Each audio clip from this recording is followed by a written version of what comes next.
10 millones de kilómetros cuadrados y más de 2/3 de ella están cubiertos de agua. A día de hoy, la gran mayoría de nuestros océanos y mares están aún por explorar. Sabemos más sobre los secretos y enigmas de la superficie lunar que sobre las aguas terrestres. Y es que siempre que han existido informes sobre avistamientos de ovnis por el cielo, se han registrado informes similares de los llamados OSNIs, u objetos submarinos no identificados en nuestros océanos. Un OSNI es un ovni que se zambulle en el agua.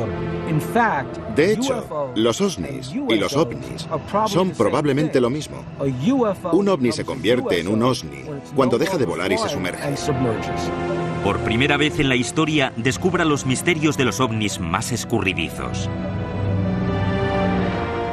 No estaría mal que la Marina nos contara todos los avistamientos de estos aparatos.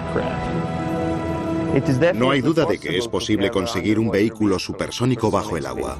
Desde informes que afirman que la ciudad perdida de Atlantis es una base secreta de OSNIs, La leyenda de Atlantis se basa en datos que confirman su existencia hoy en día. o un testimonio registrado en el diario de Cristóbal Colón en 1492, lo vieron ascender y descender durante la noche. Hasta el único incidente OSNI documentado por un gobierno. Un escalofriante suceso en la costa de Nueva Escocia, Canadá. La noche del 4 de octubre de 1967, un ovni fue avistado flotando inmóvil sobre las aguas de Sag Harbor, inclinado unos 45 grados, hasta que desapareció rápidamente bajo las aguas con un estallido de luz y sonido. Según los especialistas, los ovnis submarinos siguen merodeando por las ignotas aguas terrestres. ¿Han venido de visita a nuestro planeta? ¿O ya estaban aquí?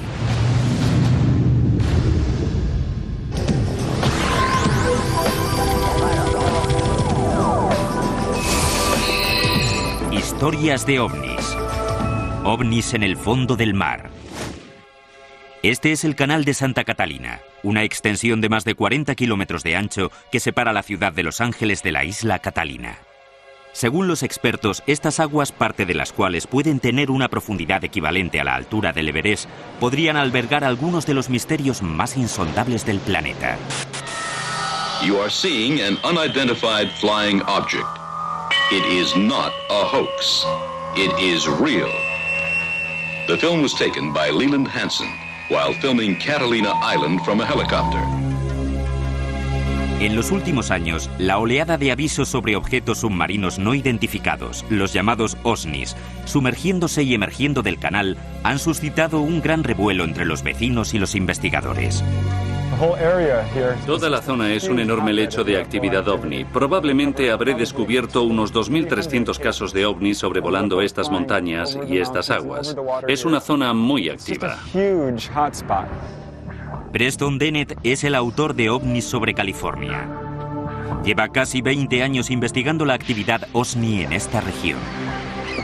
El 14 de junio de 1992 se produjo un verdadero aluvión de avistamientos en las montañas de Santa Mónica. Los testigos contabilizaron un total de 200 objetos. Y lo interesante de este caso es que los objetos procedían del suelo. Normalmente, cuando alguien ve un ovni, este viene desde el cielo como una estrella que desciende en picado, pero estos describían un vuelo ascendente. 14 de junio de 1992, 10:24 de la noche. Durante casi 2 minutos las aguas del Pacífico se iluminan y explotan mientras emergen en formación cientos de aparatos brillantes con forma de disco.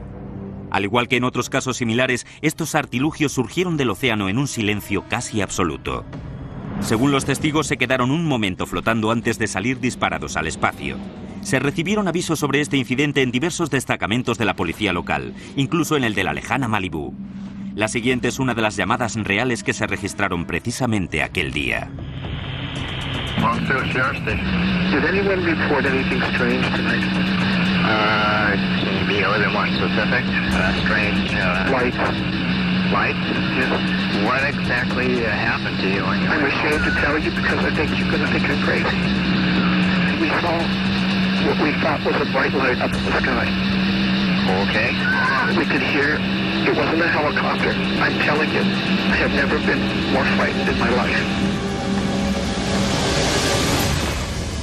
Según Dennett, el incidente también se notificó al servicio de guardacostas de Long Beach, que finalmente no inició las labores de búsqueda. Este suceso de 1992 fue el segundo en menos de 3 años en Los Ángeles. La oscura y brumosa mañana del 7 de febrero de 1989, los buceadores, los sonar de los barcos y aquellos que estaban en la costa vieron como un aparato oscuro, alargado y no identificado emergía del Pacífico. Durante unos 90 segundos, el OSNI permaneció sobre la superficie antes de expulsar una docena de pequeños objetos que se movían a gran velocidad. 60 segundos más tarde, el aparato se volvió a sumergir. Según los últimos datos que captaron los sonar, se dirigía al sur, hacia el canal Santa Catalina, antes de desaparecer. Y se avistaron docenas de objetos a lo largo de la costa de Marina del Rey. A veces, algunos de estos aparatos expulsan artefactos de menor tamaño que alcanzan los 6 metros de diámetro. Y a estos se les vio moviéndose por debajo de la superficie del océano. Emergían y volvían a sumergirse. Al igual que el caso Roswell de 1947 suscitó la curiosidad del mundo entero sobre los platillos volantes, en la actualidad estos sucesos cercanos a Los Ángeles han desatado una oleada de investigaciones sobre las habilidades y amenazas de los llamados OSNIs.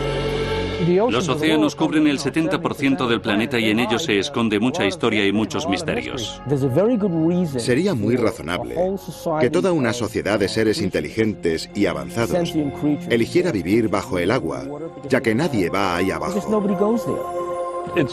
La idea de los ovnis submarinos es fascinante porque ellos saben mucho más sobre nuestro planeta, cosas que tú y yo desconocemos. Una de las peculiaridades del fenómeno de los OSNIs es su supuesta habilidad para multiplicarse y desmembrarse.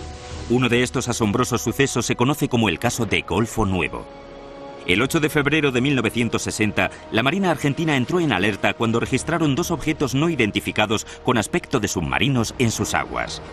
Pensaron que se trataba de navíos estadounidenses, pero de pronto, según los informes, a través del sonar se vio cómo los objetos se desmembraban y salían del agua volando. Sonar contact, 173, 438 yards. Bridge combat, sonar contact, 173, 438 yards. En 1960, la Marina Argentina mencionó 2 submarinos gigantescos que inexplicablemente se transformaron en 6 objetos subacuáticos distintos. Los argentinos no fueron capaces de darles alcance ni de destruirlos. Los objetos desaparecieron sin más. El caso incluso atrajo la atención de los altos mandos de la Unión Soviética. Nikita Khrushchev, el por entonces líder de la Unión Soviética, estaba tan intrigado por toda la historia que envió a su agregado diplomático a Buenos Aires para averiguar qué había ocurrido. Mientras algunos expertos sostienen que estos presuntos casos podrían no ser más que submarinos militares disparando torpedos, otros afirman que, en 1960, los submarinos no eran capaces de disparar 6 o más objetos. Poco más tarde, en 1970, el libro sobre OSNIs del investigador Ivan T. Sanderson, Residentes Invisibles, fue el primero en analizar el fenómeno OSNI. En él se relata otro ejemplo destacado de este fenómeno. En marzo de 1963, a unos 160 kilómetros de Puerto Rico, en medio de unas tranquilas maniobras navales estadounidenses, de repente, uno de los submarinos se apartó bruscamente de su ruta tras detectar un objeto no identificado con una velocidad de crucero superior a los 150 nudos. Los marinos se quedaron atónitos al comprobar la profundidad a la que se movía el aparato no identificado, 6.000 metros bajo la superficie. La firma acústica describía el movimiento de una única hélice por el agua y se registraba una profundidad superior a los 6.000 metros, mientras que la profundidad de inmersión habitual de un submarino sería de unos 2.100 metros. Esa cosa, fuera lo que fuera, superaba la tecnología de los submarinos de la época e incluso de los de ahora. Durante casi 4 días, todos los portaaviones salieron en busca de la embarcación. Supuestamente, el objeto alcanzaba velocidades imposibles para luego detenerse y descansar, lo que permitía que la Marina pudiera seguirle el rastro. El suceso se notificó a la base de Sinclair Fleet en Norfolk, Virginia. No obstante, en ningún momento se ofreció una descripción oficial de lo que se vio en el sonar aquella tarde. Según los informes, la Marina perdió la pista del aparato la madrugada del cuarto día. El sonar nunca volvió a registrar su presencia. Nadie aventuró una teoría sobre cómo algo se podía mover tan rápido. Hay informes sobre OSNIs entrando y saliendo del agua, pero no tenemos ningún dato técnico. Los platillos volantes están por el cielo, la gente los ve. Pero bajo el agua es la Marina la que los puede ver. Y ellos no van a contarnos nada de lo que encuentren. Pero se siguieron dando casos en todo el mundo. El 11 de noviembre de 1972, la prensa internacional se hizo eco de uno de los más extraordinarios. La Marina noruega detectó un objeto parecido a un submarino en el fiordo de Sogne, en la costa oeste del país, y durante 2 semanas le siguió el rastro. Para su captura se movilizó una flota de buques de superficie y helicópteros especialmente equipados para la caza submarina. El 29 de noviembre se produjo el primer avistamiento del OSNI. Se le describió como un enorme objeto silencioso con forma de puro. Enseguida un buque de la Marina abrió fuego y alcanzó el artefacto. Uno de los barcos llegó a verlo en la superficie y disparó, pero se volvió a sumergir y entonces empezaron a lanzar cargas de profundidad. Aunque en todos los periódicos se dijo que era un submarino, lo cierto es que nadie fue capaz de identificarlo como tal. Tras seguir al objeto durante casi 2 semanas, la Marina urdió y puso en práctica un plan para bloquear el fiordo y atrapar al OSNI. Trataron de acordonar el fiordo para que nada pudiera entrar ni salir, pero al cabo de 14 o 15 días esa cosa desapareció. Así que se podría pensar que ese objeto que detectó la Marina no era en absoluto un submarino, sino un objeto submarino no identificado. A continuación, ¿es cierto que Cristóbal Colón y su tripulación vieron OSNIs saliendo del Atlántico el 11 de octubre de 1492? Uno de los primeros casos se remonta al día antes del descubrimiento de América, en 1492, antes de que América fuera América, y ocurrió en la Santa María.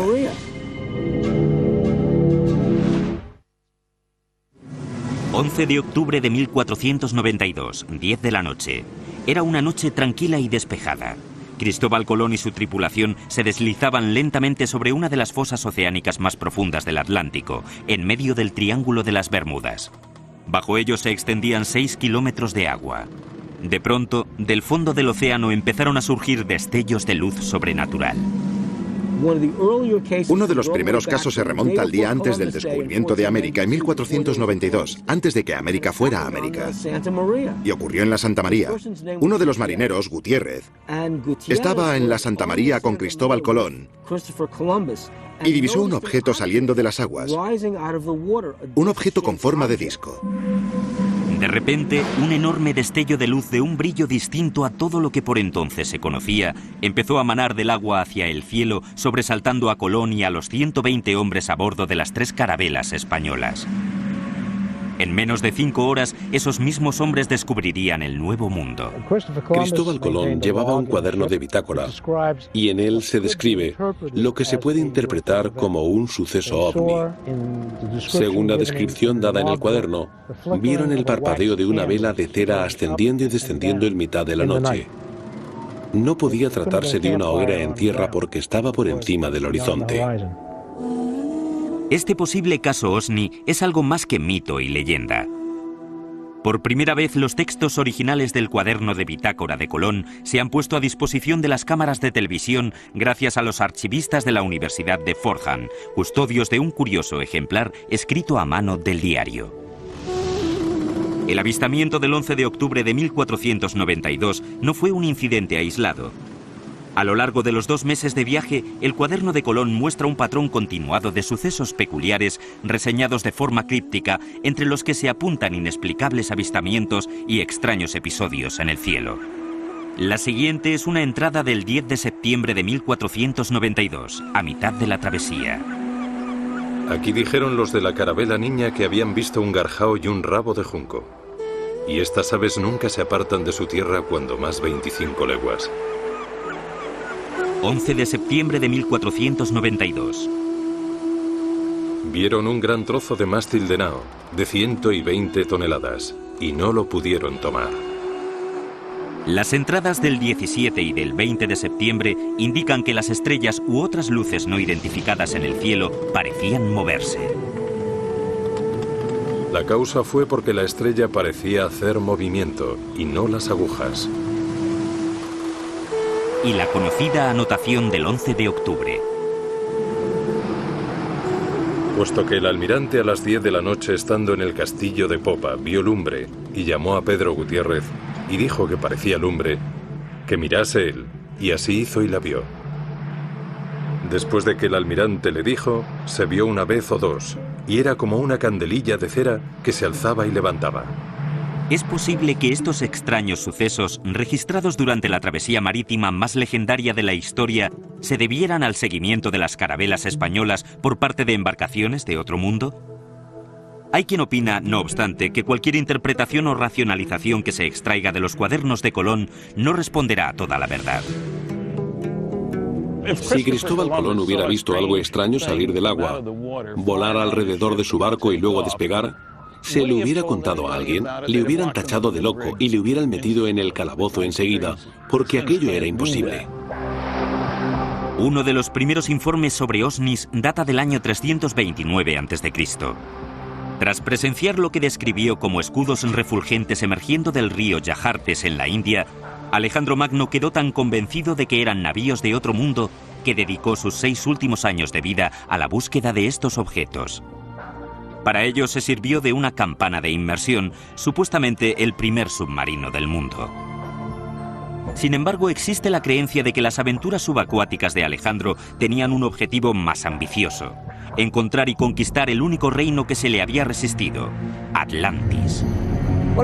Atlantis entró en la historia de la literatura con los diálogos filosóficos de Platón, el Timeo y el Critias. Los dioses, molestos con la actitud de los atlánticos, deciden destruir la Atlántida y en un día y una noche destruyen con un cataclismo la Atlántida que perece hundida. A día de hoy, los investigadores siguen dándole vueltas a la idea de Atlantis como un centro de actividad ovni. Sin duda, la leyenda de Atlantis se basa en conocimientos, probablemente perdidos hoy en día, sobre una civilización submarina secreta. La supuesta ubicación de Atlantis en el Mediterráneo hubiera proporcionado una posición perfecta para observar las civilizaciones humanas y sus rutas de navegación desde y hacia Asia Menor, Roma y Atenas. El Mediterráneo fue la cuna de las antiguas civilizaciones. Los comerciantes fenicios surcaban continuamente sus aguas para unir el Oriente Medio y Grecia. Si hubiera existido una cultura formada por extraterrestres o por los habitantes originales de este planeta que quisiera inculcarle sus mitos a la humanidad, el Mediterráneo era el lugar idóneo para instalar su base submarina. No sé si Platón estaba pensando en los ovnis cuando escribió sobre Atlantis, pero supongo que habría gente que creería que Atlantis era real, que estaba en algún lugar del Atlántico y que estaba a miles de metros de profundidad. Sin embargo, los antiguos griegos no fueron los primeros que dejaron constancia de historias de objetos no identificados en los océanos. Los expertos creen que los egipcios podrían haber anotado los avistamientos en sus jeroglíficos. En Egipto, en un templo de la ciudad de Abidos, alguien hizo una inscripción, una representación de un submarino, y hay otra representación de un objeto que se asemeja a un helicóptero. ¿Quién los hizo? ¿Cómo podían saber esas cosas los antiguos egipcios? No tenemos ni idea. Uno de los primeros casos en Europa se refiere a una serie de supuestos avistamientos en el siglo XI en Inglaterra. Uno de los casos más antiguos que he localizado se remonta al año 1067. Se trata de un grupo de aldeanos que vislumbraron algo ardiendo en el cielo que se precipitó al suelo e incendió los campos para finalmente remontar el vuelo y sumergirse en el mar. Carl Feind lleva casi una década investigando el fenómeno OVNI. Su sitio web, water-ufo.net, cuenta con un archivo de más de 900 informes antiguos y actuales sobre OVNIs. Según Feind, uno de los primeros incidentes del siglo XX lo registró el diario Philadelphia Inquirer. el 1 de agosto de 1904. Un carguero británico, el Mohican, que iba camino de Filadelfia, parecía, en palabras del diario, arropado por un extraño vapor metálico que relumbraba como el fósforo. Hace poco descubrí que en ese caso se dieron más detalles escabrosos de los que se publicaron en su momento. El capitán y la tripulación confirmaron que un objeto se les acercó desde el océano como una nube que brillaba. No era un meteoro descendiendo, sino que se deslizaba por el mar. Cuando se aproximó al barco, el capitán intentó distraer la atención de sus hombres, asignándoles distintas tareas para sobrellevar el miedo. No pudieron dar un paso mientras la nube rodeaba la embarcación. Las posteriores informaciones describían cómo durante el suceso la brújula giraba con la velocidad de un motor eléctrico y los marineros eran incapaces de levantar las piezas de acero de la cubierta magnetizada. La historia recogía la declaración del capitán en la que confirmaba que toda su tripulación podía dar fe del relato. Pero quizá el incidente más insólito referido a los ovnis, según los expertos, sea el caso canadiense de 1967. El incidente de Sag Harbor es el caso más importante de la historia de los ovnis. El artefacto se movió bajo el agua hasta otro punto y apareció un segundo ovni. A continuación visitaremos Sag Harbor, en Nueva Escocia, en el 38º aniversario de ese incidente capital para la ufología. El 4 de octubre de 1967. Ahí fue donde estaban las luces, justo detrás de mí.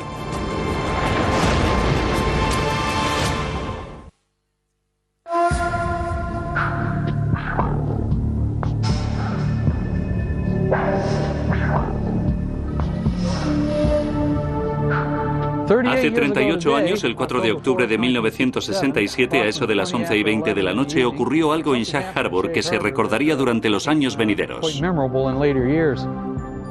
La noche del 4 de octubre del 67 se convirtió para muchos ufólogos en la noche de los ovnis. El incidente de Sag Harbor pasó a ser el caso más conocido de aquella noche. Chris Stiles y Don Ledger han dedicado los últimos 10 años a investigar el incidente OVNI de 1967 en Sag Harbor.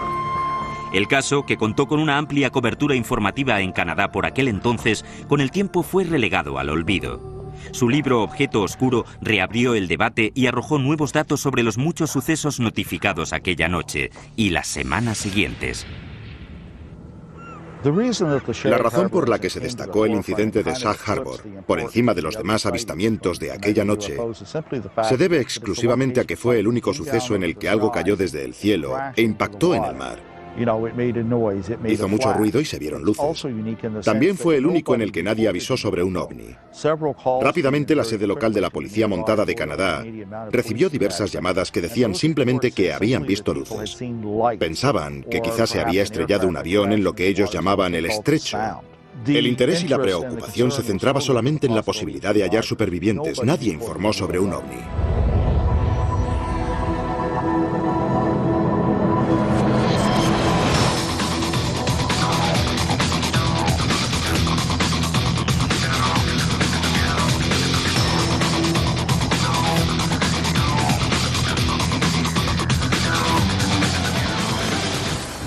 No me extraña que viera algo en el cielo porque por toda Nueva Escocia en la noche del incidente de Sag Harbor se dieron muchísimos avisos de ovnis. Enseguida llegaremos a Sag Harbor y al sitio en el que se congregó la multitud para ver lo que fuera que pasó aquí hace 38 años. Cada año, Ledger y Stiles hacen un viaje a Sag Harbor para reunirse con Norm Smith, uno de los 3 testigos que aún siguen con vida. En esa isla, ahí es donde ocurrió todo. Justo ahí fue donde vimos las luces en el agua. Hola, ¿qué tal? Bien, como siempre. Los 3 nos quedamos en la hierba viendo las luces. Al cabo de un rato parecía que se estaba acercando a nosotros y luego fue descendiendo hacia el suelo. Creímos que era un accidente aéreo, así que nos fuimos para allá en el coche de mi padre y en el de mi tío y nos plantamos justo aquí, junto a los líquenes. Cuando llegamos debía de haber unas 10 o 12 personas. Estuvimos mirando las luces en el agua durante unos 2 o 3 minutos, hasta que desaparecieron. Lo que ocurrió después está confirmado. Antes de medianoche de aquel miércoles 4 de octubre, los agentes de la Policía Montada canadiense que asistieron al suceso desde la costa realizaron una búsqueda con sus barcos hasta las 3 de la mañana con la ayuda de muchos pescadores locales, entre los que se encontraba Norm Smith. El miércoles 6 de octubre a mediodía llegaron desde Halifax los buzos de la Marina canadiense y estuvieron todo el fin de semana rastreando la zona. Al final enviaron a 7 buzos de la unidad de submarinismo de Halifax hasta Sag Harbor. Las labores de búsqueda se prolongaron durante las horas de luz del sábado y el domingo. El lunes por la mañana, desde Ottawa, se dio por terminada la búsqueda. Lo clasificaron como objeto volante no identificado y dieron carpetazo al asunto. Según los informes del gobierno, el objeto viajaba de sur a norte por la costa de Nueva Escocia. En un momento dado, se detuvo y permaneció en el aire hasta que a eso de las 11:20 de la noche se sumergió en el agua describiendo un ángulo de 45 grados a unos 275 metros de la costa. Justo detrás de mí, donde vimos las luces, justamente en la isla de Bon Portage que queda a mi espalda. Cuando los agentes de la Policía Montada canadiense que habían respondido a la llamada llegaron a la costa por la antigua autopista 3, el ovni aún se movía sobre la superficie del agua. El objeto parecía además dejar un rastro muy denso de espuma amarilla. Las semanas siguientes al 4 de octubre, la historia cobra tintes más misteriosos. El asunto copa las portadas de todos los periódicos canadienses y tal como apuntan Ledger y Stiles en su libro, unos días antes de que el ejército canadiense clasificara el suceso como incidente ovni, un segundo artefacto se sumergió en las aguas de Nueva Escocia para reunirse con el primer objeto. Y esta cosa retomó su curso a una velocidad de unos 7.000 kilómetros por hora y atravesó Nueva Brunswick por la bahía de Fundy, a lo largo de la punta suroeste de Nueva Escocia, y se sumergió por aquí. Las autoridades sabían que el objeto ya no estaba allí, que se había desplazado bajo el agua para descansar en el lecho marino. Se quedó allí casi una semana y después puso rumbo al Golfo de Maine gracias a un segundo aparato que le ayudó con las reparaciones. Y los dos juntos emergieron y salieron volando sobre el Golfo de Maine. Lo interesante es que hay un segundo informe de un avistamiento en Sag Harbor que describe 2 juegos de luces, una naranja y una amarilla saliendo del agua y alejándose. Este hecho sigue suscitando polémica y multiplicando las pesquisas en torno a los sucesos del 4 de octubre de 1967. Hay una gran cantidad de documentos originales que sostienen la teoría del accidente de un ovni en Sag Harbor. Y en uno de los párrafos se indica que se llevó a cabo una investigación preliminar. Se ha revelado que este objeto no tuvo nada que ver con una bengala, una boya, un avión, ni con ningún otro objeto conocido. Por aquel entonces, hace 30 y pico de años, yo no sabía si era un ovni o qué era. Pero que nadie me diga que no pasó nada porque sí que pasó. A continuación, por primera vez en televisión, los vídeos que prueban lo que puede ser un ovni emergiendo de las aguas de la laguna Cartagena en Puerto Rico. Ve el objeto entrar y salir de las aguas de la laguna Cartagena. Y después, un científico de la Universidad de California nos revela que las velocidades supersónicas de los ovnis no solo son científicamente posibles, sino probables.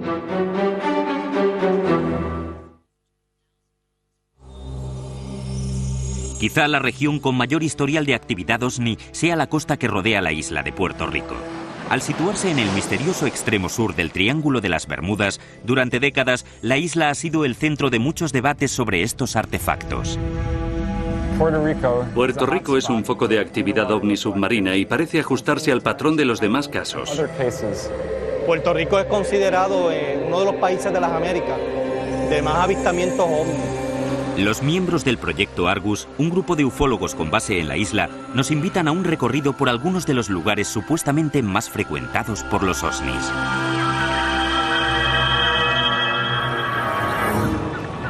La laguna Cartagena es un lago aislado cerca del extremo suroriental de la isla que se ha venido asociando a gran parte de la supuesta actividad ovni del país. Donde también, tanto en la laguna Cartagena como donde yo me reúno, también se explica que hay mucho secretismo de ovnis. El área de la laguna Cartagena ha sido, desde la década de los 30, se han reportado cientos de casos. 8 de octubre de 2002, las 9 de la noche aproximadamente. Carlos Torres, agente de la policía puertorriqueña y miembro del proyecto Argus, divisa un ovni rojo y brillante emergiendo de las aguas de la laguna Cartagena a una velocidad increíble. A continuación se detiene y permanece inmóvil sobre el agua. He sido testigo de objetos que se han suspendido encima de la laguna Cartagena.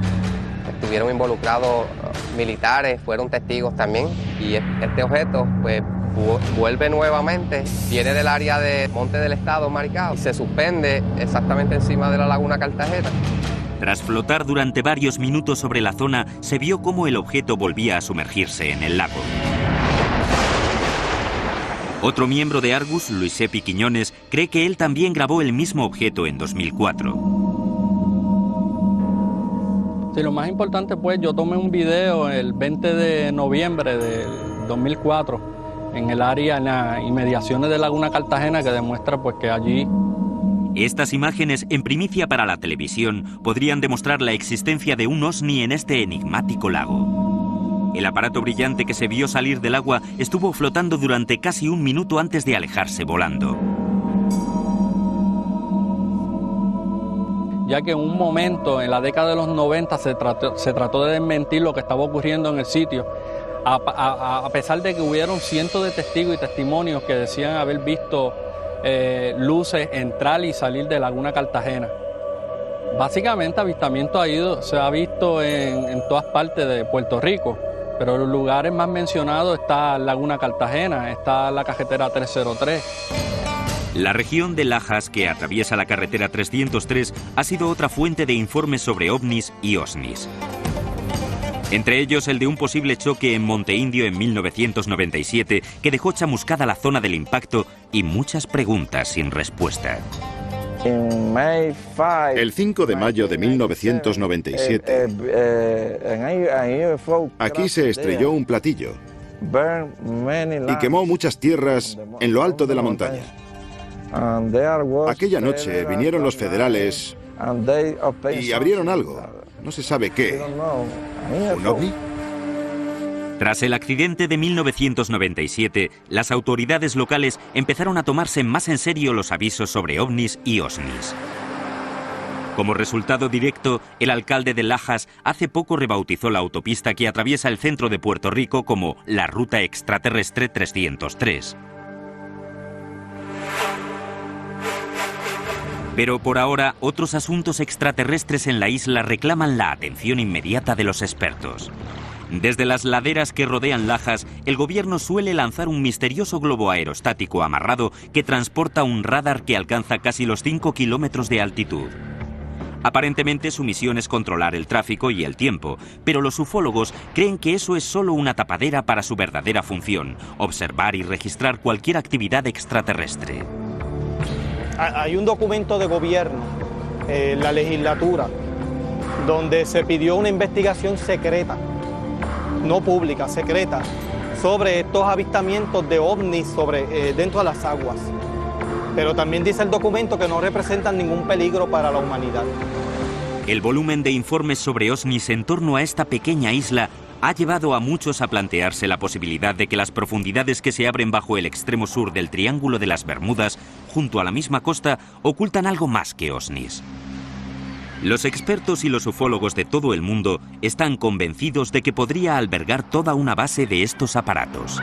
Se sospecha de que hay unas bases o una base cercana entre La Palguera y la zona cercana al faro de Cabo Rojo. Esas zonas son unas zonas bastante que se cree que se llega hasta la Laguna Cartagena. El motivo de entrar y salir es que pues subterráneamente pues ellos pueden entrar por una área específica, salir por otra parte y las bases que tienen debajo del agua. ¿Son todos estos sucesos fruto del misticismo local o se deben quizá al influjo cultural del Triángulo de las Bermudas? En los estratos populares de la cultura puertorriqueña, la mayor parte de las personas, aunque hablan sobre el chupacabras y el Triángulo de las Bermudas, no creen nada de esas cosas. ¿O acaso hay algo más en todo ello? Que es una realidad. Los ovnis en Puerto Rico es una realidad, está ocurriendo y hay muchísimos, cientos de testimonios y de evidencia que lo demuestra así. Y va a venir, ¿entiendes? Y yo pienso que pues, el fenómeno de los ovnis es real. Aquí en Puerto Rico se han dado cientos de casos. Eso es una realidad. A continuación, veremos testimonios fotográficos de la posible existencia de un OVNI emergiendo de las aguas de Gulf Breeze, en Florida.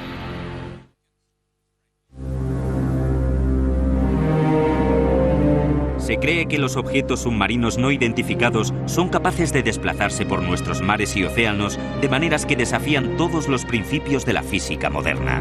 Los expertos están desconcertados ante la capacidad de estas naves para supuestamente viajar a profundidades extremas, atravesar el hielo sin dificultades y surcar las aguas a velocidades supersónicas. Al parecer, este tipo de aparatos puede desplazarse bajo el agua porque son impermeables, al igual que lo son a los rayos gamma, a los rayos cósmicos y a todo lo que se interponga en su trayectoria espacial.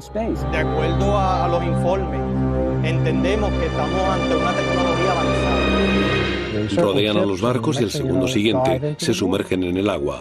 No supone una barrera para ellos, pasan de un medio a otro sin más. A finales de 1969, durante sus ejercicios de rompehielos, la llamada Operación Congelado cerca de la Antártida, los marineros del USS Calaterra presuntamente detectaron un OVNI con habilidades extraordinarias. En la revista Argosy, Ivan Sanderson habla sobre un suceso en algún lugar del Ártico en el que un objeto se abrió camino a través de la capa de hielo y despegó. Se podría decir que perforó el hielo. Se vio cómo un enorme objeto parecido a un submarino de al menos 30 metros de eslora salía violentamente del océano congelado, atravesando varios metros de hielo sólido a una velocidad increíble. Este caso, sin embargo, no es más que uno de los muchos incidentes sobre los que buques de todo el mundo suelen informar. Sé de un caso que ocurrió cerca de Leningrado el invierno de 1976. Un platillo atravesó el hielo, maniobró bajo el agua y volvió a abrirse paso por el hielo hacia arriba. Pueden fundir el hielo. Si se tratara de un meteorito, la física nos dice que haría añicos el hielo y lo esparciría por todas partes. Los OVNIs, sin embargo, dejan un agujero limpio. En los testimonios de estos casos también se mencionan los chorros de agua que dejan los OVNIs al emerger. Uno de ellos es el de Ed Walters, un vecino de Gulf Breeze, Florida, que sacó esta Polaroid nunca vista de lo que parece ser un OVNI flotando sobre un chorro de agua con forma de tornado el 7 de julio de 1988. Estaba mirando hacia Gulf Breeze, por el estrecho de Santa Rosa a una distancia de unos 2 kilómetros y se percató de que el agua bajo el objeto empezaba a remolinarse. Vio cómo giraba y de repente se levantó una columna de agua que iba hasta la parte inferior de la nave. Y eso es lo que se ve en la foto. Casos como este han llevado a algunos expertos a afirmar que los OVNIs podrían servirse del propio agua como fuente de combustible. Hay gente que cree que el agua es imprescindible para el proceso de fusión. Se han dado muchos casos en los que los ovnis flotan sobre embalses y pequeñas masas de agua, no solo sobre grandes masas. Sí que hay ciertas pruebas de que pueden usar el agua para su propulsión. Pueden utilizar el agua como combustible. En estos casos, en los que se han visto flotando sobre el agua y aparentemente absorbiéndola, la verdad es que da la impresión de que necesitaran repostar para continuar. Muchas teorías de la ciencia moderna proponen maneras en que los OVNIs podrían ser capaces de propulsarse por el agua con gran eficacia. Los científicos barajan desde enormes sistemas de propulsión como los de los jets hasta burbujas antifricción que envolverían a los objetos. Los motores no serían motores como nosotros nos los imaginamos. Serían generadores de fuerza magnética que crearían un campo alrededor del aparato que repelería el magnetismo natural de la Tierra, permitiéndoles de este modo acelerar, frenar, elevarse, descender y maniobrar por el agua. Ejercerían fuerzas en el fluido que les rodea, el agua marina. Al ser un gran conductor de la electricidad, se puede controlar el arrastre, el flujo, la velocidad y el impulso. Así se evitarían todos los problemas de los desplazamientos submarinos a gran velocidad. Un sistema aerodinámico de este tipo funcionaría de manera parecida al submarino electromagnético que ya se probó con éxito. Lo cierto es que este submarino electromagnético se construyó y se probó en la Universidad de California, en Santa Bárbara, a mediados de los 60. Se basaba en las cualidades naturales del agua marina como conductor de la electricidad. The first successful test of an electromagnetic propulsion system was conducted on Earth in 1966, when this electromagnetic submarine was first demonstrated. This electromagnetic submarine moves through the water as a result of electromagnetic forces. It has absolutely no moving parts. El principio es que el agua marina es un fluido conductor de la electricidad. Según las leyes de Newton, es física elemental. Si empujas el agua marina, esta devolverá el impulso. ¿Es posible que los OSNIs se aprovechen de esta cualidad natural de nuestros océanos para alcanzar velocidades supersónicas? El agua es un conductor magnético excelente. Tanto es así que si estuvieran utilizando un proceso llamado diamagnetismo, que es una fuerza repelente muy débil, el agua multiplicaría esa fuerza, lo que explicaría por qué estos aparatos se desplazan tan bien por el agua. Un investigador ha deducido que los OSNIs podrían desplazarse con tanta rapidez por el agua sin sufrir daños catastróficos, basándose en los mismos principios por los que funciona cualquier bombilla. En este caso, el ovni es el filamento y el campo es el casquillo, que es lo que protege a la nave. Evita que el agua penetre dentro de ella cuando avanza. Desplaza el agua, pero esta no llega a tocar a la nave. Eso se puede lograr creando lo que se denomina una burbuja supercavitacional alrededor del objeto. De ese modo, este viaja dentro de una burbuja de vapor de agua. Marco Princeback es profesor de Ingeniería Mecánica de la Universidad de California, en Riverside. Ha diseñado un experimento para demostrarnos los principios en los que se basaría el posible movimiento supersónico dentro del agua. Prácticamente lo único con lo que puedes jugar es la forma del vehículo. Y esta ha de ser totalmente diferente a la de los submarinos tradicionales. Para demostrar cómo la forma influye en las condiciones para viajar bajo el agua a velocidades supersónicas, Princeback y su equipo generan una corriente de agua y la identifican con colorantes verdes y láseres de gran potencia alrededor de los objetos sumergidos. Si tomamos un cuerpo aerodinámico, vemos cómo la corriente fluye sin problema a su alrededor. Este objeto rojo y estilizado representa la forma perfecta para una nave submarina de gran velocidad. Por el contrario, este cubo crea una enorme resistencia a su alrededor. Una forma apropiada para un vehículo submarino supercavitacional se asemejaría a la cápsula de retorno del Soyuz o de otras misiones espaciales. Las leyes de la superficie cambian radicalmente bajo el agua. Para impulsar un vehículo oceánico a velocidades supersónicas se necesitaría una fuente de energía más potente que las que el hombre tiene hoy en día a su alcance. Si tenemos un vehículo con un diámetro de 1,5 metros y queremos alcanzar la velocidad del sonido en el aire, deberíamos contar con un motor de 15.000 caballos de fuerza. Para que el mismo vehículo llegue a la velocidad del sonido bajo el agua, necesitaríamos un motor que pudiera producir más o menos 1.000.000 de caballos. Si bien es científicamente posible que estos OSNIs puedan recorrer los océanos a velocidad supersónica, ¿cómo han logrado desarrollar la tecnología necesaria para ello? Quizá nunca lleguemos a comprender los numerosos misterios que rodean a estos aparatos.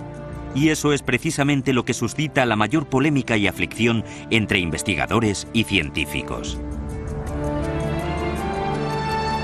Creo que resultaría más fácil enviar a un hombre a la Luna o incluso crear una base allí que llevarlo a lo más profundo del océano. Si fueran hostiles y quisieran conquistar la Tierra, hace millones de años que ya lo hubieran hecho. Por lo que sabemos, podríamos ser creaciones suyas. La Tierra fue conquistada, viven aquí y nosotros trabajamos para ellos. Este es su planeta.